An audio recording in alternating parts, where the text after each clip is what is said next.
Welcome, everyone. We'll just give it another minute. It seems like there's some people still getting into the room, and it takes a minute for everyone to get in. So we'll just give it one more minute, and then we'll get started.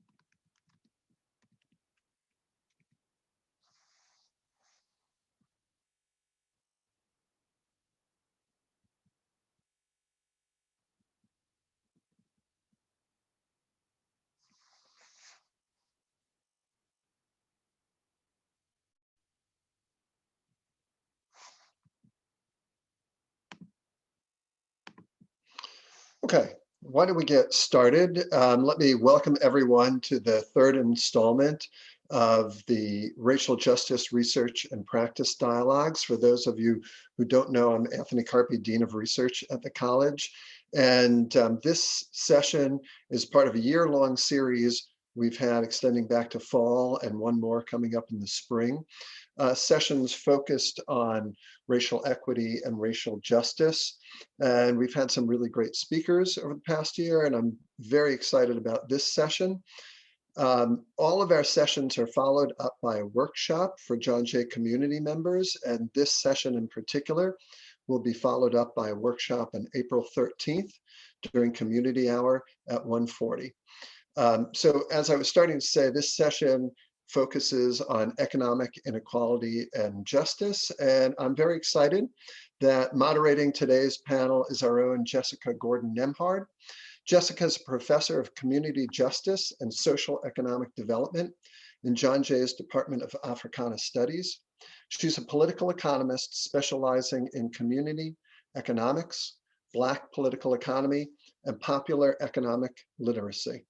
Her research and publications explore alternative solutions in cooperative economic development and worker ownership, community economic development, wealth inequality, and community-based asset building and community-based approaches to justice.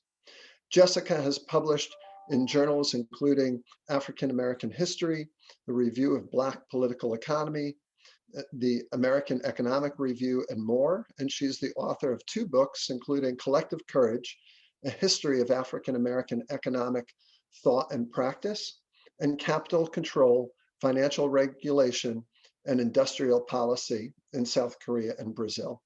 She's also been recognized with an ONI Award from the International Black Women's Congress, and she received the Cooperative Advocacy and Research Award from the Eastern Conference for Workplace Democracy. So with that, let me turn it over to Jessica. Thank you so much. Thanks, Anthony. I'm excited to be here today and have this conversation with all of you. The panel, we put together a stellar panel for you, and I think you'll agree once you hear them. And so first, I just want to say the topic for today, as Professor Carpi already said, is really to look at racial economic inequality. And we wanted to make sure that we could talk about and talk with you about sort of both the magnitude of it as well as the impact of it. And the 2 speakers we have today can actually speak on both of those pieces. And so they're going to give you talk about their research, but also kind of give you a primer on these things and how we can better understand the impact of economic racial inequality, especially wealth inequality. So let me introduce our panelists. Let me tell you how we're going to go. Each panelist has 10 to 15 minutes to give you an overview and a presentation. Then I will be asking them some questions, and then we'll open up to your questions. And as you see in the chat, everybody can post questions on the Q&A, and I'll be using that to ask your audience questions. So without further ado, let me introduce our 2 panelists. We're going to start today with Stephan Lefebvre, who is assistant professor at Bucknell University with his PhD from American University. And I'm going to have them both give you a little bit more details about themselves. So let me just go next to Naomi Zewde, who is an assistant professor at CUNY's Grad School of Public Health and Health Policy, and was formerly a postdoc at Columbia School of Social Work. So you'll be enthralled and enlightened by the things I have to say. Help me to welcome them, and let's get the program going. Thank you very much, Jessica. Let me share my screen. How do I do this?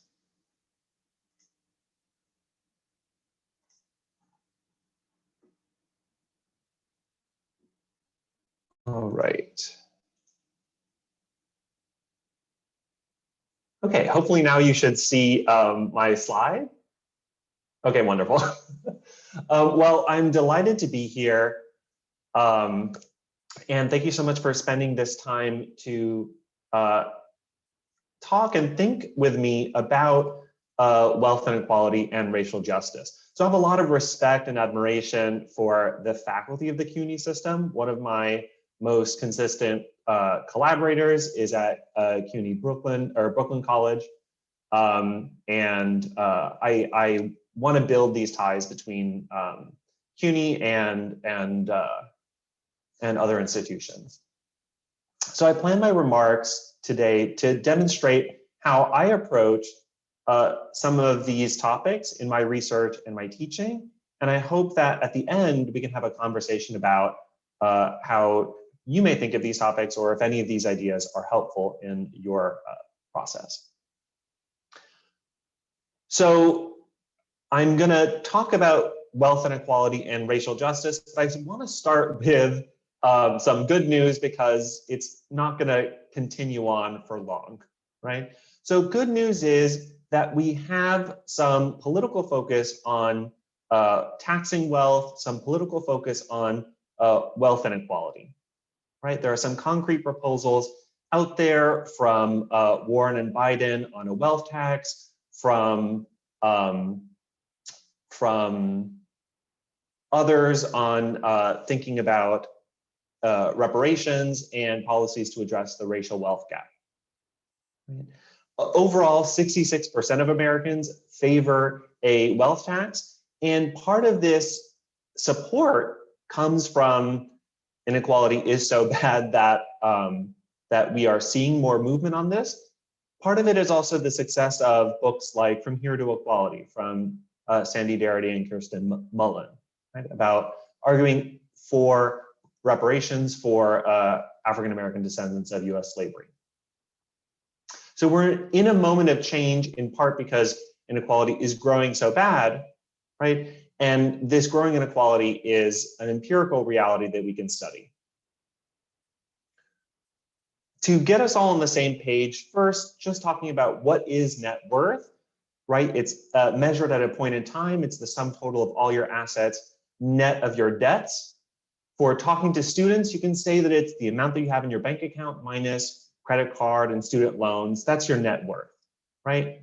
The types of assets and debts that people have become less familiar as we climb up the ladder in terms of net worth, but essentially you could think of it that way. We often think of net worth as an outcome, but I'm going to focus on the functional role of wealth, right? Meaning that what does wealth do? Treating wealth not as an outcome itself, but thinking about what it enables, right? So it enables stability in terms of reacting to health shocks and labor market shocks.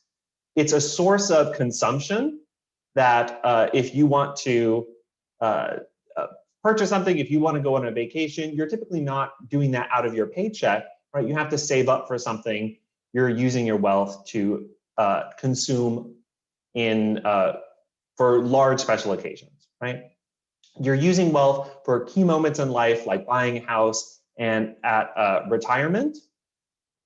You're using wealth as an investment vehicle. Wealth begets other wealth. And we shouldn't discount the social and political capital that comes from especially high levels of wealth, right? So this is distinct from income. Why don't we hear more about wealth? Why do we hear so much about the importance of income and wage inequality? Well, first of all, most people don't have a lot of wealth. Second of all, data sets tend to focus on income and labor market effects, less on wealth, right? And economics as a discipline has not emphasized wealth because it's accumulated through an intergenerational transfer that doesn't really mesh well with the idea of labor markets rewarding skills that are needed. It doesn't mesh well with a simple supply and demand market for labor. So what does wealth inequality look like across the country? Well, the top 1% holds more wealth than the bottom 80%, right? Wealth is much more unevenly distributed than income. When Thomas Piketty wrote Capital in the 21st Century, he tried to look at the annual flow of inheritances. And in France, it's 14% of national income. 14% of national income passes from one generation to the next each year. That's just from the amount of people that die and pass away that year. 14% of that is passed on to heirs in the next year. Right? We don't collect data in the US to enable us to make a similar comparison, but that gives you some idea of the magnitude of intergenerational wealth transfers. Right? And we're putting this idea together with racism, racialization, and racial justice, right? And again, when we are speaking with students, I introduce race from the very beginning, from first principles, right? Acknowledging that we typically talk about race in terms of personal identity. We're accustomed to thinking about race in terms of culture, in terms of identifying other individuals and their race, or talking about what our race is. We're less accustomed, and students are less accustomed to thinking about race as social identity, racialization as a process, right? They're less, and once they're less familiar with that. And once you make that switch, once we talk about race as a structural process, we have to then go back and say, well, what is the agency that individuals have within race as a social construct? Right? And so my background is I spent my last year at Ithaca College. This year I'm at Bucknell University, predominantly white institutions, right? So one of my ways of interacting with my students is talking to them about what whiteness is and encouraging them to take agency over their own racial identity to make that an anti-racist white identity, right? So not only are we moving from a personal identity to a structural understanding of race and racialization as a process that's complicated, that's geographically specified, but then when we go to empirically study it, we have to understand the data generation process, right? That when we have an observation that says Hispanic in the data set, that just means that this person at one point in time labeled themselves as Hispanic, and all other connotations around that, we have to be careful with what that means, and we are then imposing our interpretation, right? Race is something that goes through many steps between us and the real world if we're using data. The last thing I'll say is that another dimension of talking about race is acknowledging multiple ways of knowing and disciplinarity. Right? Multiple ways of knowing, meaning that we can talk about race theoretically, empirically, but the lived experience, right, may be, you may have access only to a limited part of race as a lived experience. We can get that in other disciplines. In economics, I'm informed by those disciplines, but we have our own ways of studying inequality, right? To say that economics does not have, it is not the queen of the social sciences, and it is not the only discipline studying this inequality. So again, let's put these concepts together. And I'm being pedantic in some way. I'm being pedantic on purpose to show how I put these things together in the classroom. Right. So this gives you a picture of the magnitude of the racial wealth gap. This is total wealth earned by whites. Total wealth earned by blacks is the tiny fraction below that, the tiny fraction below Blacks, which is just a little bit smaller in yellow, is Hispanics. And then this red is other, right? So the whites owned 84% of the wealth in the last quarter of 2020. We're starting to get nice wealth data that keeps track with us that's up to date, not just from a couple years ago. And we can talk about how this changes over time, right? Looking at the median wealth gap in 2016 between whites and Blacks was whites had at the median 10 times more wealth than Blacks. At the median, whites had 8 times more wealth than Hispanics, right? And both of these graphs, I'm putting them with in a time series because students have they come to us often young. Not all of our students are young, but some of them are young. And the idea that things are getting better, that there's a lot of change in the past couple of years, needs to be put in context. Oops. Right? Not only does it need to be put in context, but we have to present the statistics in such a way that students can see themselves in the data. Right? One way that I did this morning about an hour ago with the SCF, so it's a little bit rough, but this is the 10th percentile, 20th percentile, 30th percentile, 40th, and this is net worth in thousands for whites and for Blacks. So what I'm presenting here is the wealth distribution for whites and the wealth distribution for Blacks. So rather than just comparing at the median would be that 50%. What I'm showing is that at the same level of wealth, you could be in the top 10% of the Black wealth distribution, or this is similar, that would be something similar to the top 40% of the white distribution, right? So again, trying to present data so that people can see themselves in that and understand their own context. Another issue is what affects net worth for individuals and families. When I show this graph in class and I say, what do you see? Consistently, students say both education and wealth matters. Students say, oh, those with more education get more, and there's also racial inequality, right? But looking at that intersection, looking at the fact that high school graduates, no more education than high school graduate whites, have about the same wealth as postgraduate Blacks, right? Something like that, you are not only teaching about wealth inequality, but you're also showing students how with simple, this isn't fancy empirical models, but with simple summary statistics, you can come up with some interesting findings. Right. So education does not close the racial wealth gap. The racial wealth gap increases with education by some measurements. As whites and Blacks age, the racial wealth gap does not change, right?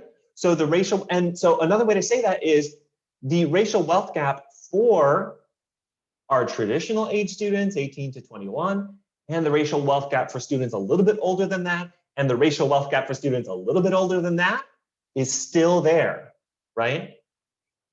If we present racial wealth gap in terms of head of household, they may again stop seeing themselves there, but we don't have to do that. So how does mainstream economics understand racial inequality?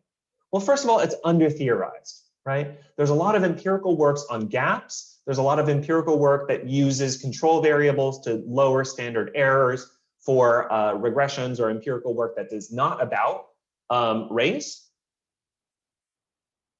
But the common approaches, right, these various competing frameworks in economics are pretty old. The newest one is this Akerlof and Cranston in terms of mainstream economics, right? So Gary Becker wrote about animus, a taste for discrimination. So that's an individual, this is classic economics, right? An individual saying, how much would you pay to avoid interacting with someone who's of a different race?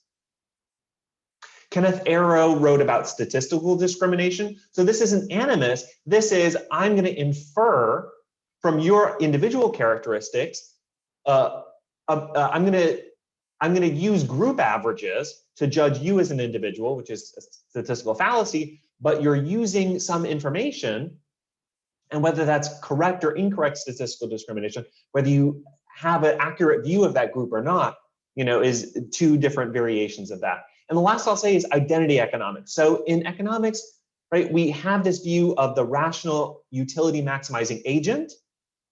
For Gary Becker, you add in animus into the utility function. For Akerlof and Cranton, you add in identity, right? So I'm a woman. I'm not a woman, but I'm using examples from their paper.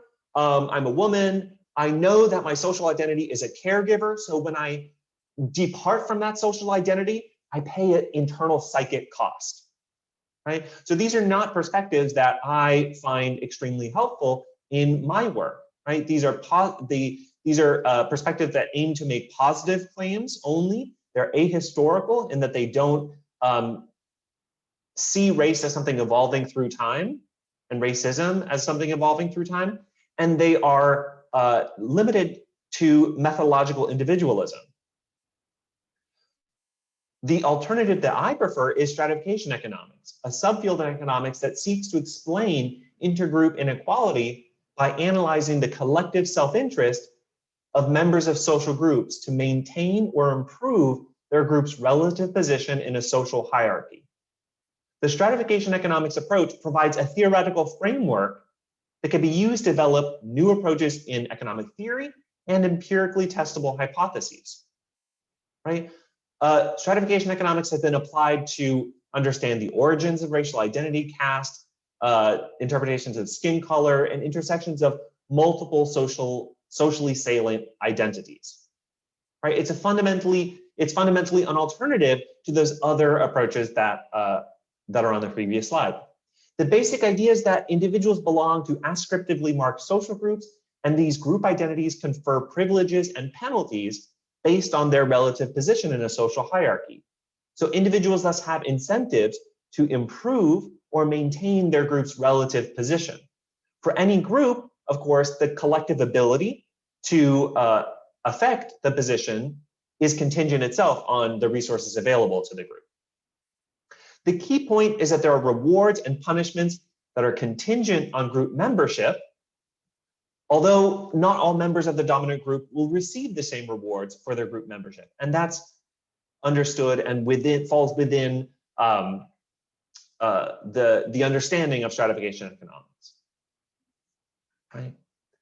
So individuals of the dominant group take actions to maintain their group's relative position. These actions can take the form of market interactions, public policy, social decisions, or forming institutions, the rules around institutions.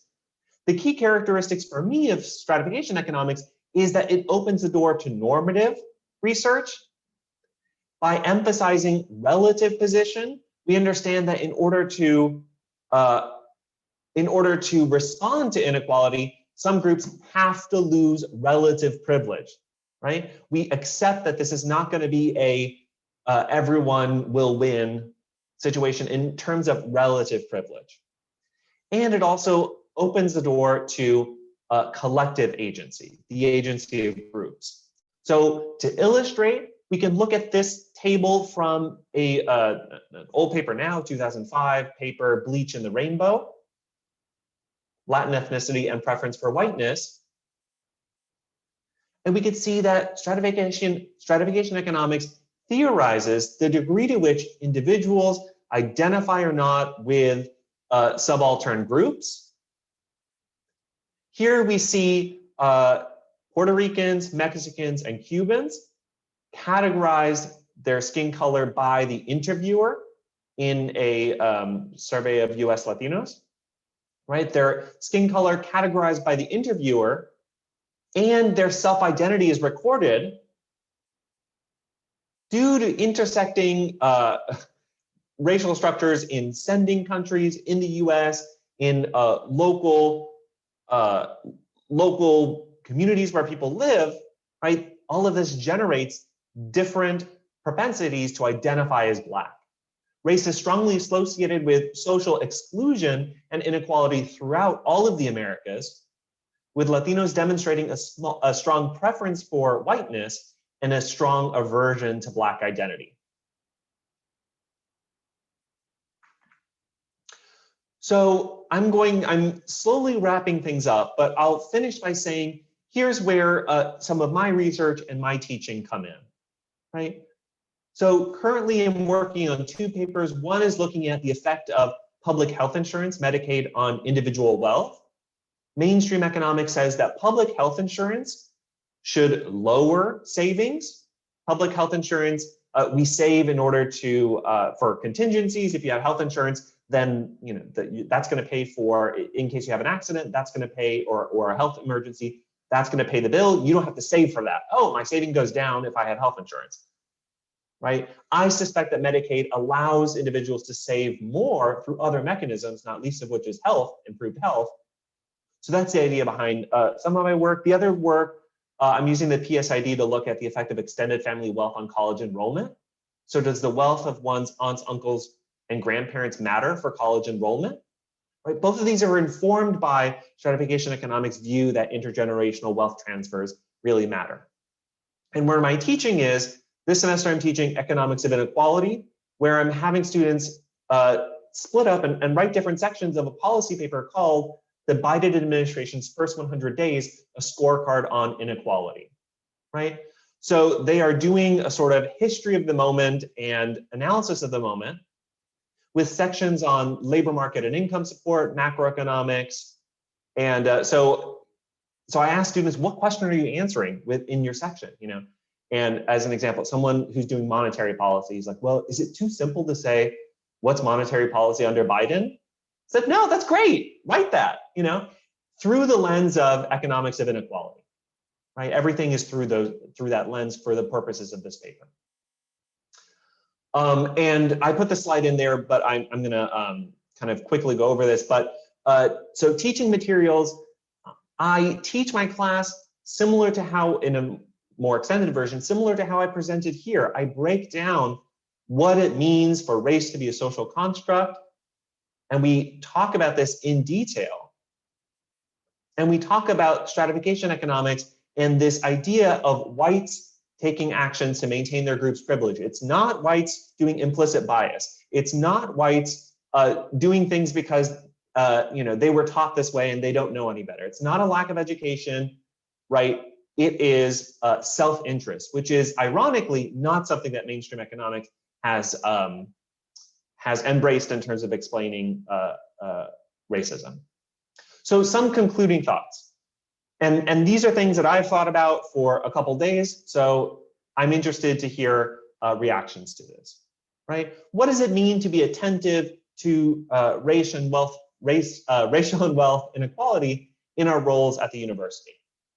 So one, I think, is bread and butter, simple. We have to be effective teachers. To the extent that we are ineffective teachers, whether due to completely competing priorities or lack of training, we end up with a self-selected sample of student majors who come to our classes with prior interest or background or encouragement, especially in economics, right? Second, we have to help our students develop life or world philosophies, right? Our students' context for discourse and debate may be social media, operating under the logics of, here are the people that I like, we give them literal likes. Here are the people that I don't like, we dunk on them, we ratio them, And so critical thought and also understanding the connection between empirical evidence and a theoretical interpretation is something that we can really give our students. And last is, and again, perhaps I'm stating the obvious, but it's worth reflection.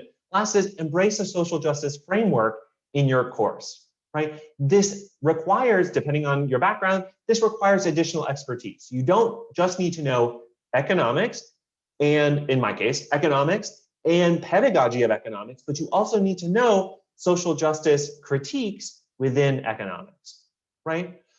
And part of this is embracing a social justice orientation yourself, right?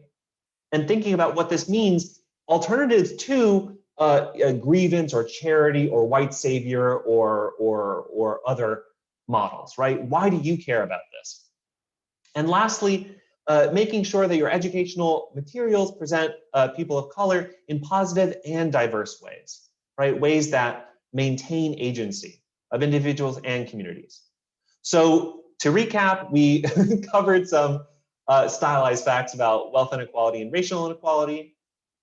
We introduced a framework, stratification economics, that embraces the rational self-interest of members of the dominant group.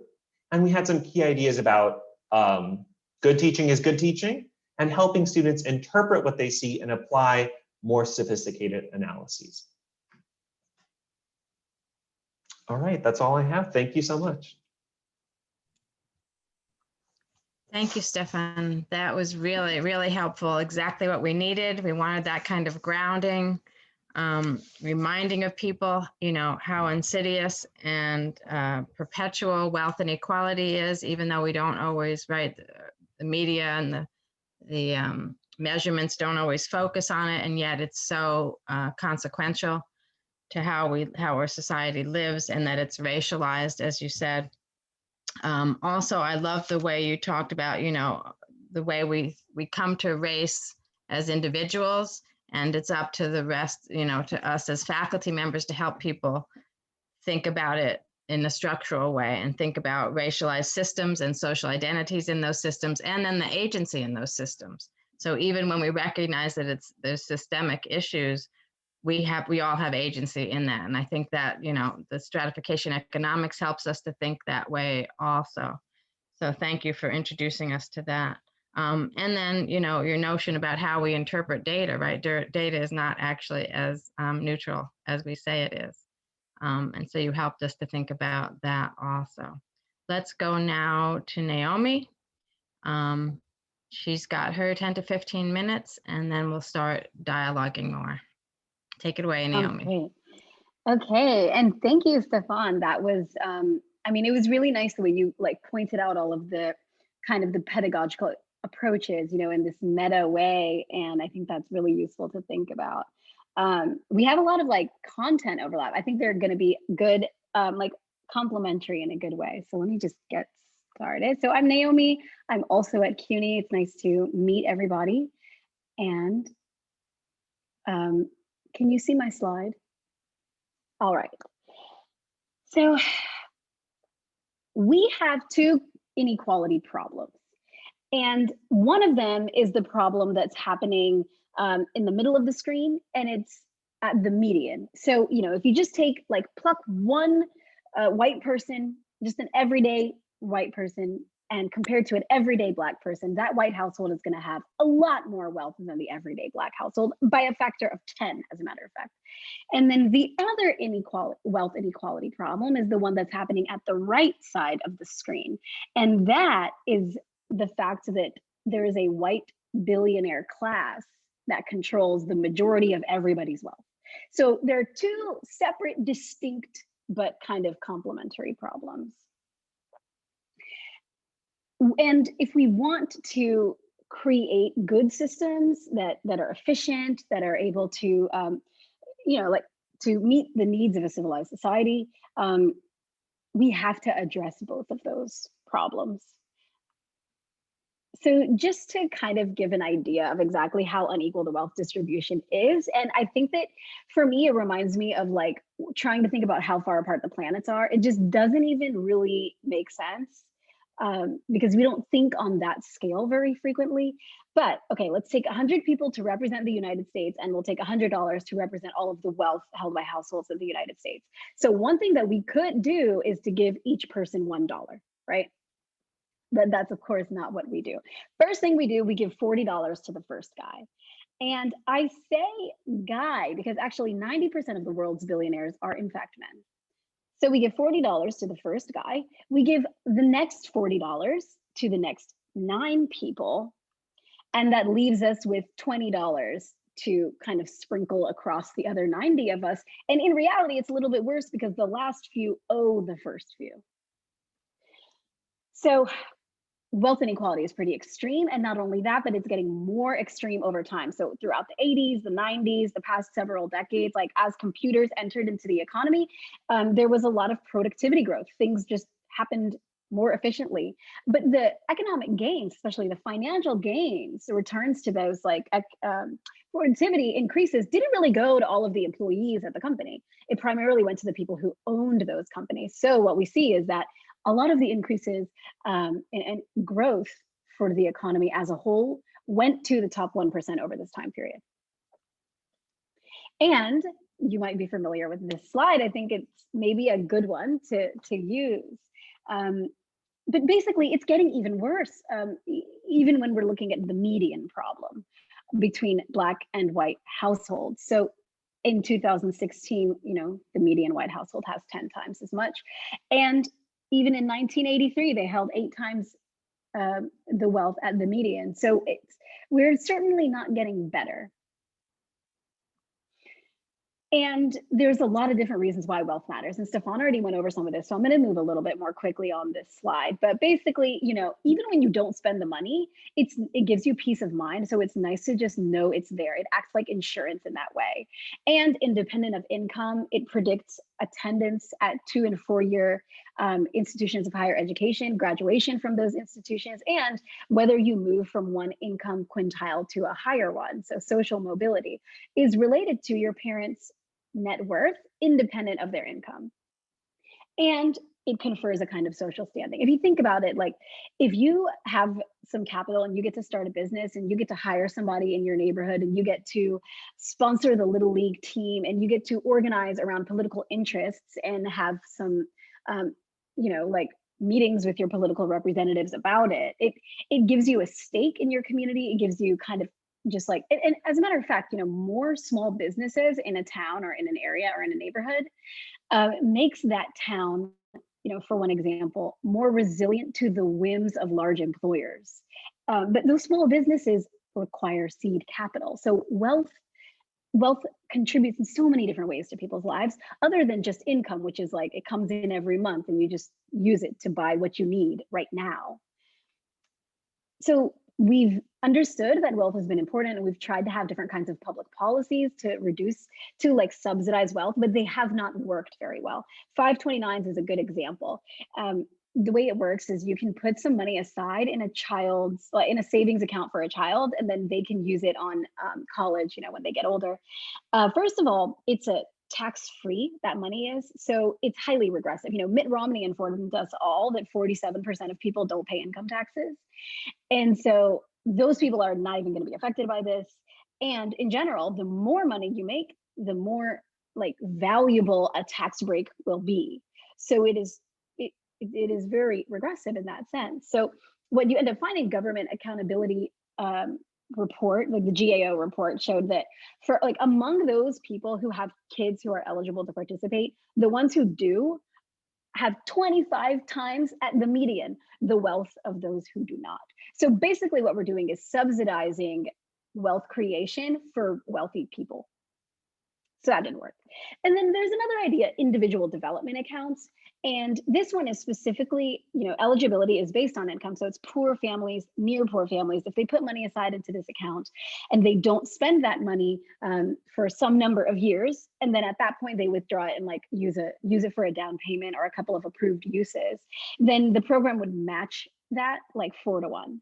But the problem with this program is that, first of all, when you're poor, you almost by definition need every single dollar because you can't meet your basic needs. That's kind of the definition of poverty. So it's really hard because they need to dip into those savings accounts before the time period is up.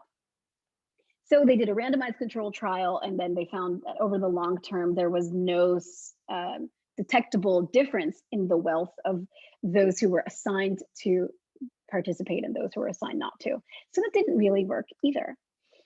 So, this is a study that I did I guess it was published in 2019, but it's about baby bonds. So this is kind of a policy proposal that's around right now that, a colleague, Derek Hamilton, had the the idea of it in several years ago, like 2010.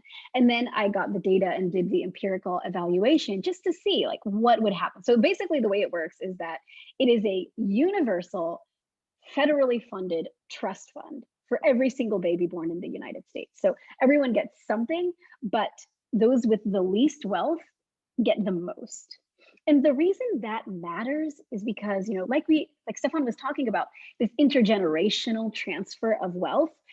African Americans have not had very many generations. If you think about it, like Black people just started being allowed to go to college for many universities in the 60s and 70s. So it hasn't been very many generations to accumulate and transmit wealth.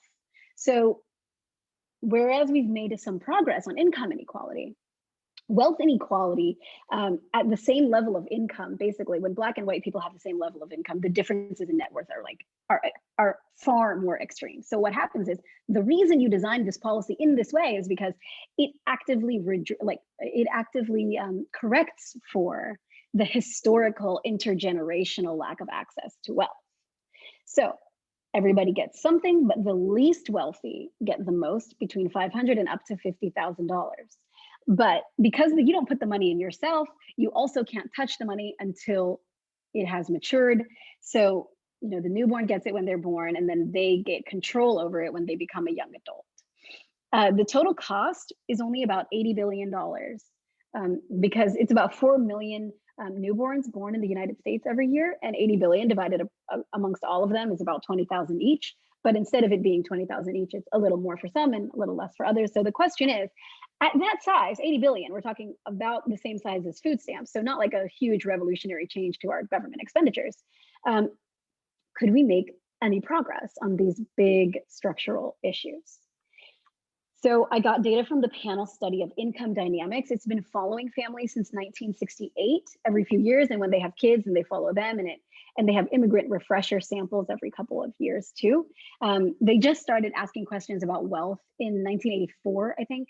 So it doesn't go back quite like all the way as far, but it's a nice tool regardless to look at like how wealth is moving across generations. So I got these people from 2015, young adults, 18 to 25, and went to their households in the late 80s, early 90s when they were born to see how much would they have been eligible for and how much would they have today.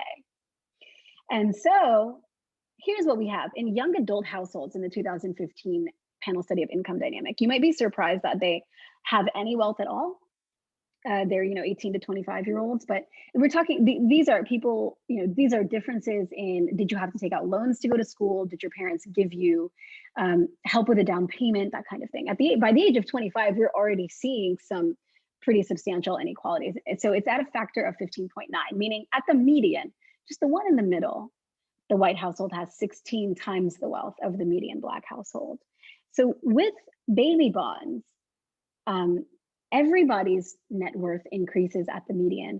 White households are better off at the median, all young adults are, but Black people, because of historical inequalities, end up getting the most bump, right? So we go from a factor of 15.9 at the median to a factor of 1.4. So 1 would be total parity at the median. 1.4 is quite close considering the size of the program. And the reason that happens is simply because there's more of an increase at the bottom than there is at the top, even though there's increases everywhere. So it seems like we could actually make real headway on that median problem. The Fed asks people questions like, could you borrow $3,000? Or do you expect to inherit money when you grow up, when you are further into your adulthood? And there's a lot of racial disparity in how people answer those things. So anyway, the point is that it would make meaningful progress on those questions. It raises wealth, for everybody, moves towards egalitarianism. It could prevent future poverty and need. It still kind of leaves us this problem about the plutocracy. And the problem with the white plutocracy is that it's not about individual people or whether or not they're evil. Amartya Sen has this really great thought kind of experiment that, the objective fact is that when you're standing on the earth and you're looking out into the sky, the sun and the moon appear approximately the same size. That's why a solar eclipse is possible. But in reality, the sun is 400 times the size of the moon. It's just 400 times further away.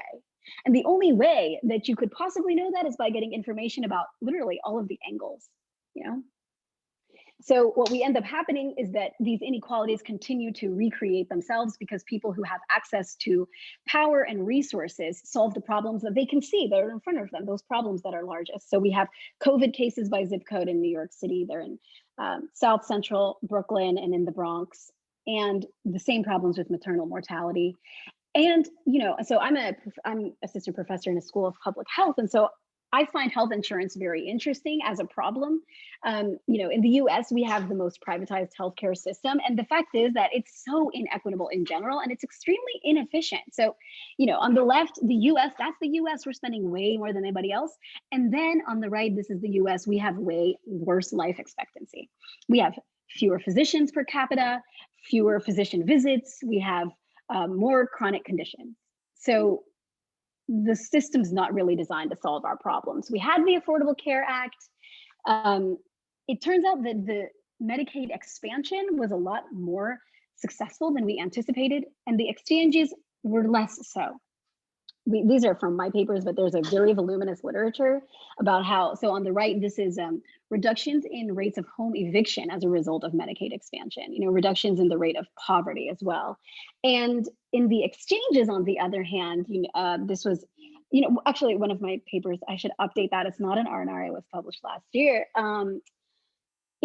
So basically, for people who were uninsured before the ACA, it's cheaper to file for bankruptcy than to reach the deductible for about 25% of those adults. So it doesn't really go very far. I'm going to skip a little bit because I want to leave time for questions, but I'll just close with this. 1 in every 555 African Americans has died of COVID. Our systems aren't really designed to protect us from collective threats, and Black people and historically disadvantaged persons are going to bear the biggest burden.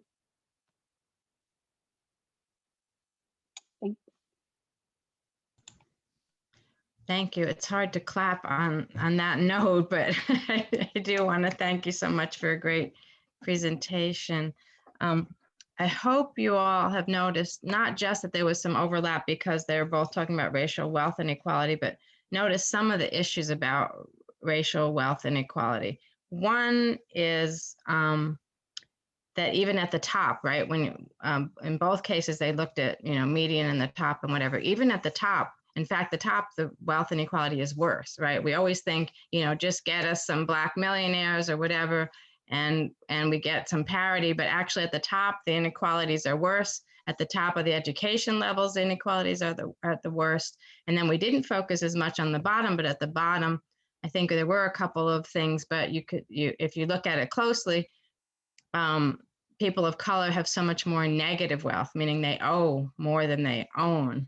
And I know some data about women too, and women of color, and those data are even, are worse. Like half of women of color who are household heads have like zero wealth or $100 or something.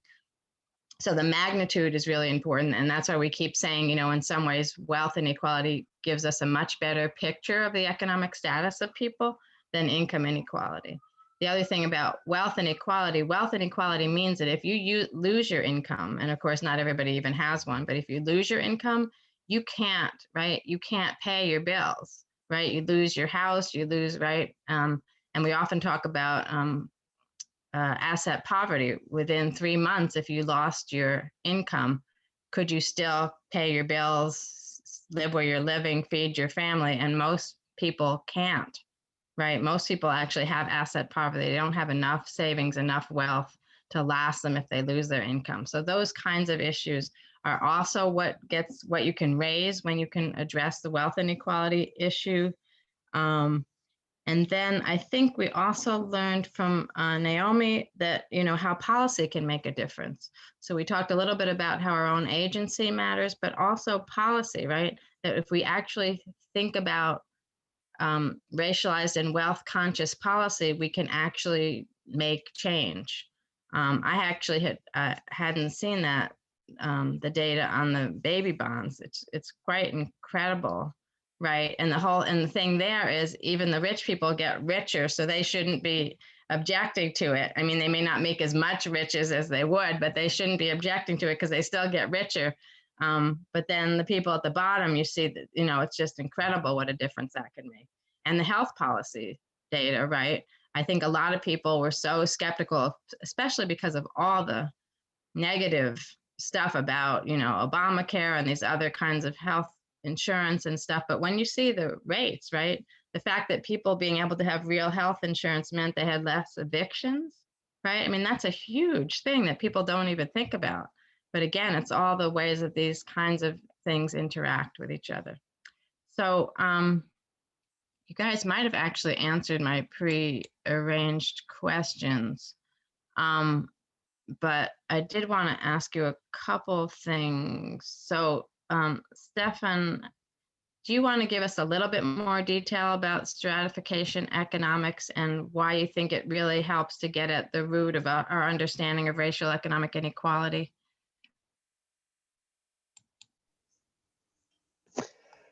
Yeah, I'm trying to think about what I could say about that. So I'm personally interested in this as a Cuban American born and raised in Miami, right? The idea of racialization being a process that is largely external to someone, right? To what degree does it matter if I put Hispanic on a survey if that's largely irrelevant to my life in, you know, Lewisburg, Pennsylvania, but relevant in terms of these intergenerational wealth transfers, right? Relevant to both of my parents are immigrants. So this sparks my interest in this. I found it really interesting in the classroom too. You know, students are, they have several models of racism in their heads, but those models are premised largely on white innocence, right? They're premised on whites. I don't interact with enough, you know, some of these people at my institution, right, don't interact with enough people of color. So maybe that's why they think that. Or, you know, this is just an older generational thing, right? So when I come in with stratification economics and say, what about this default assumption in economics where people are acting in their own self-interest, right? Which is fundamentally something I think that can be preserving someone's agency, right? It's saying that you're not fool, you're not, you know, you're not doing things because it's some external culture thing. So let's take that as a serious possibility here. You know, could it be this? You know, and it's something that you know, people haven't largely considered. So, so I'll say that. I'll also say I'll just put in 2 cents about the first question, which I've read here from Tarun, which is talking about capitalism, and I think that in my materials I define capitalism also at the beginning of the class. A working definition, simple but working definition, so that we could talk about it. But I also draw the distinction between the complicated relationship between capitalism and racism, right? Is inequality good for growth? Is racial inequality good for growth? It can be, right? We can have economic growth that's based on exploitation. We can have economic growth that's based on greater equality, right? So there's no magic, there's nothing magic about, oh, if we increase inequality, sorry, if we increase equality, right? If we reduce inequality, that'll give us a higher GDP, you know, or that'll be good for capitalism. I don't know, you know, there's a complicated relationship there. Both of the capitalism and racial systems are oppressive in overlapping, but somewhat independent ways. Yeah, thanks.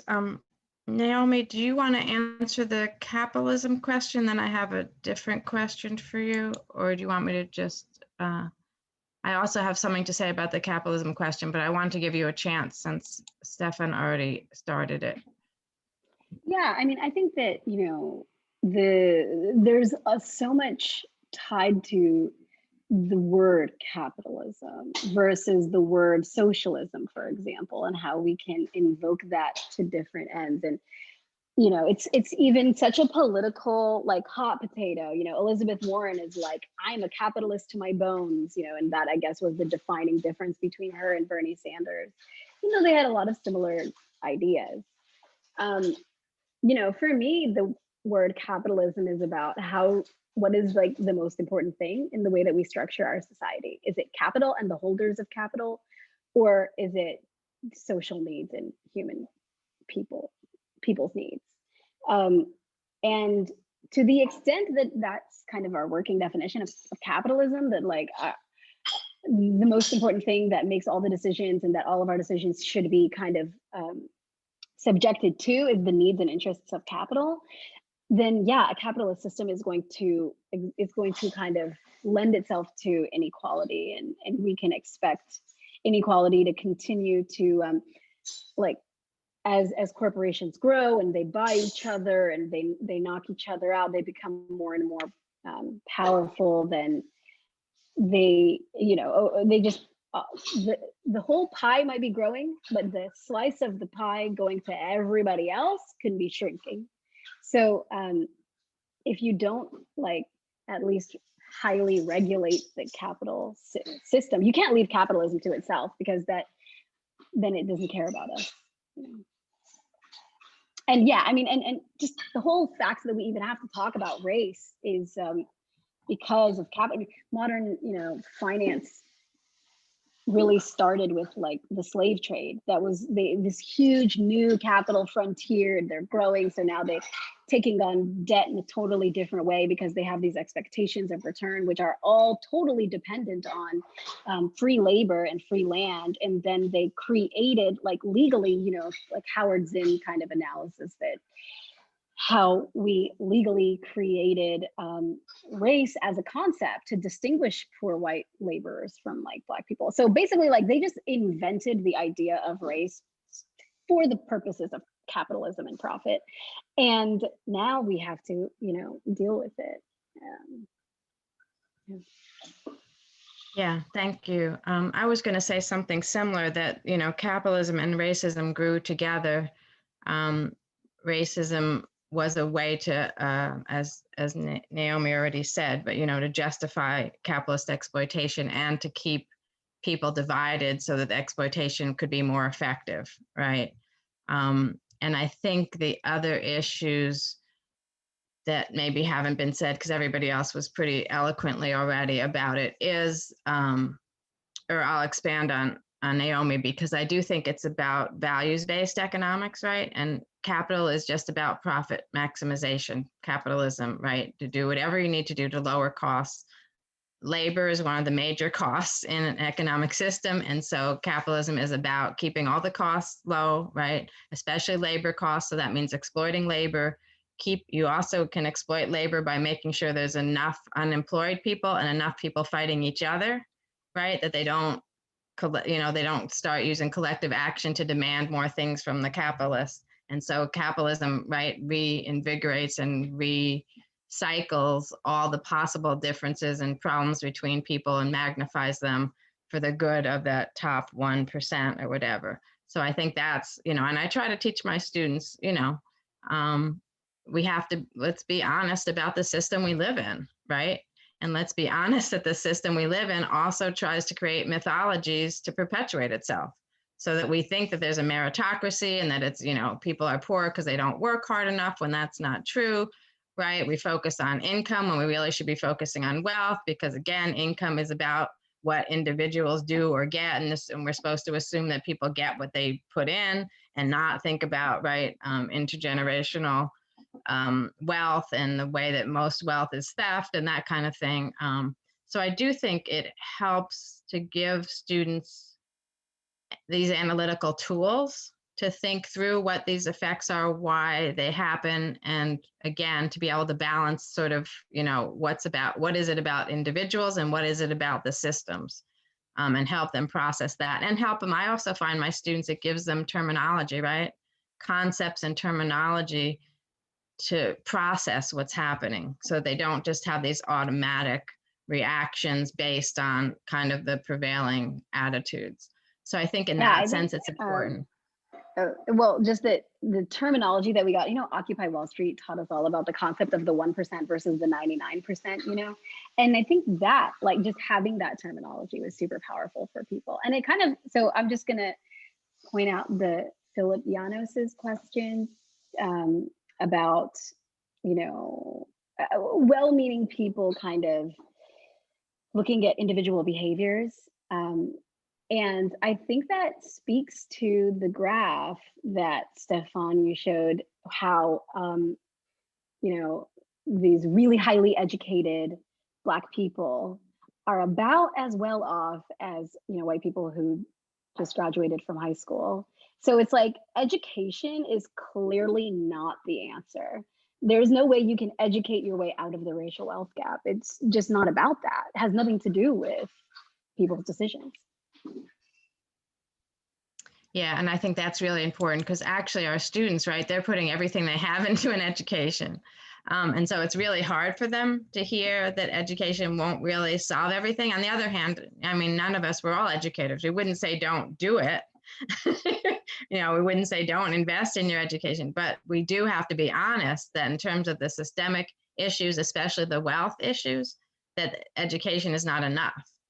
But, I am heartened. I guess because it's like they're relative probabilities and tendencies, and this doesn't hold for everybody all of the time. And don't feel discouraged because this is not about you. This is about a statistical person that doesn't exist. Yeah, right. And of course, education is not just about how much more income you can get. It's also about growing as a person, right? And growing into your humanness. And we're highly educated Black people too, so.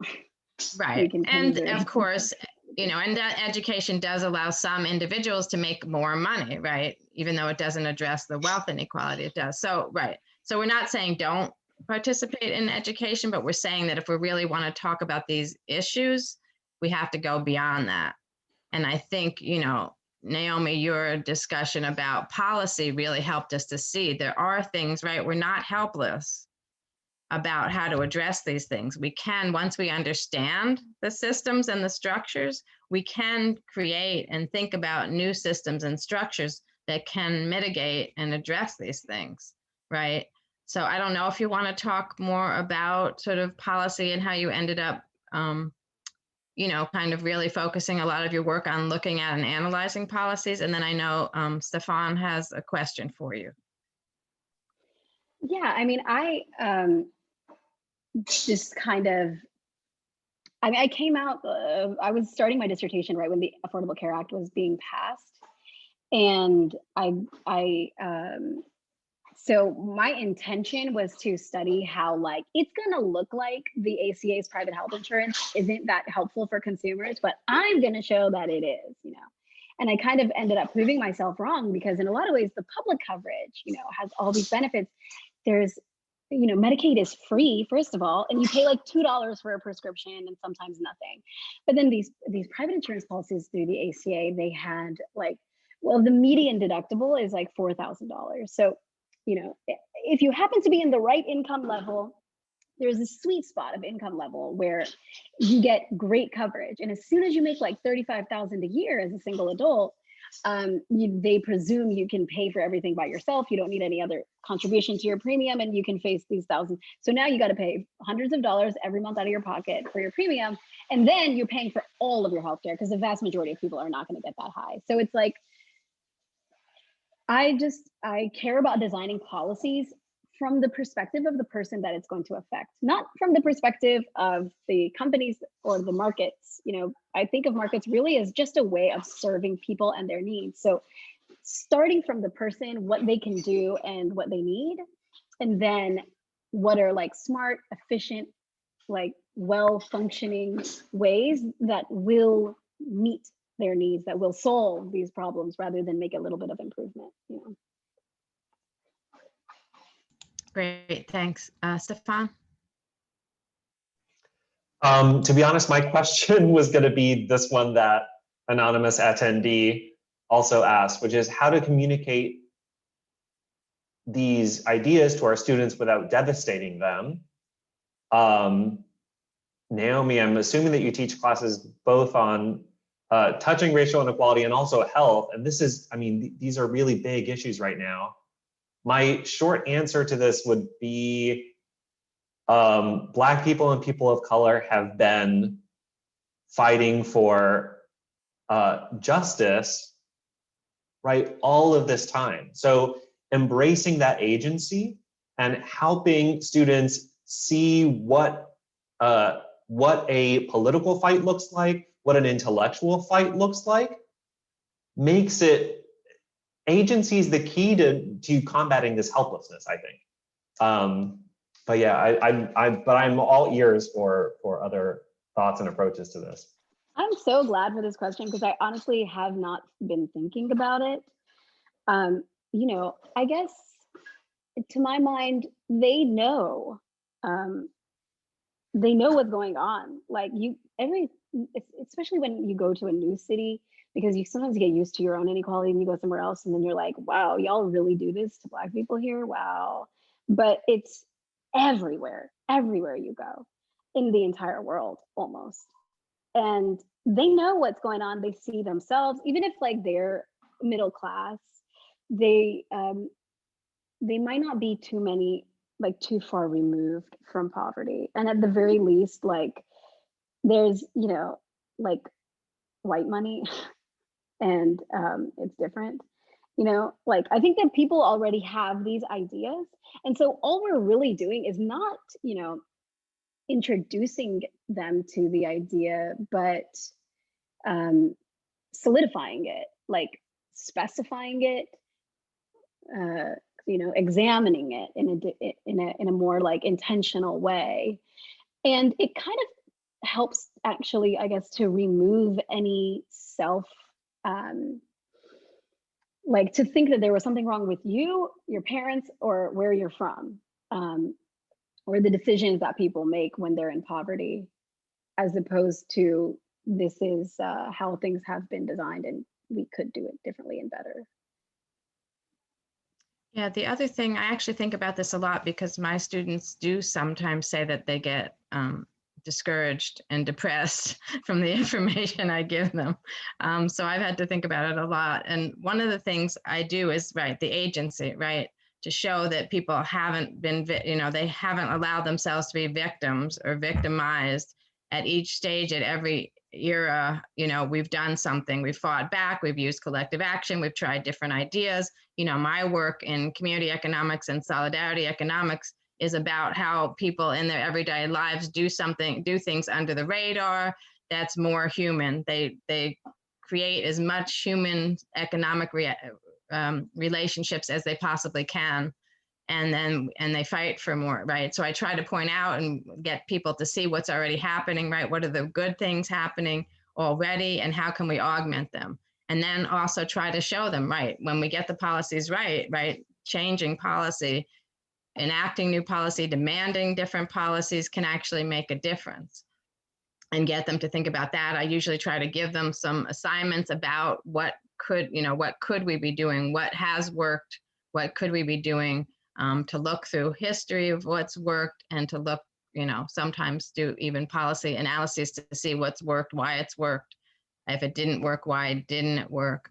So I think the tools of analysis, the sense of agency, and then this, you know, I do think it's important to show the alternatives, right? Where they've existed and how they've worked, and where they could be imposed, and why, and that people have done it.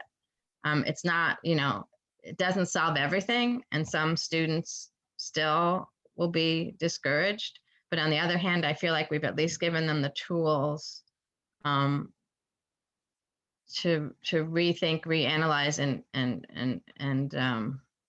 re-envision, right? I also try to talk that, you know, I tell them that I became an economist because I wanted to figure out how to liberate us from economic oppression. And that the only way to do that is to understand the oppression and the systems, and then to figure out, so what does that mean? How do we need to behave? What other policies, what other structures do we need that would make it different? But that it's supposed to, you know, my plan is that it's supposed to this kind of knowledge is supposed to liberate us. And that also, I think, helps. I think helping them see that it's not just them and their family, right? that it happens to a lot of people, right? Good people are poor, because so, you know, in the old days, I guess everybody knew that, but since the 70s, you know, our children grow up thinking there's something wrong with them and their families that they're poor. And so we've got to, even if we can just dispel that notion, I think we've helped a lot. I think we're out of time. Is that right? We could go on. I would love to talk more with everybody. Luckily, we have a follow-up workshop, so we can talk about more of this stuff. Can everybody I know give a virtual hand to our panelists? And really, really thank you guys for being here. I'm so excited that you both are available to do the workshop with me on the 13th of April at 1:40. And I think there's probably something else I'm supposed to announce, but I'm forgetting it. Oh, the other program? Is that what I'm supposed to talk about? Somebody help me, please. We do have the last program. Thank you, Anthony. We have the workshop as a follow-up to this session on April 13th, as you mentioned. And then we have a last panel and workshop that focuses on race and justice in the criminal justice system. And unfortunately, I don't know the dates of that. I know it's after the panel discussion for this. April 21st. Okay. April 21st. Yeah, we just got a notice. Yeah. Right. And that is going to be hosted by Jose Luis Marin of John Jay. So that's our next panel discussion. Then a workshop will follow. Thanks everybody for coming. Have a great holidays, right? Holidays are coming up again. Have a great holidays and have a great week. Thanks. Thanks so much, everyone. Yeah.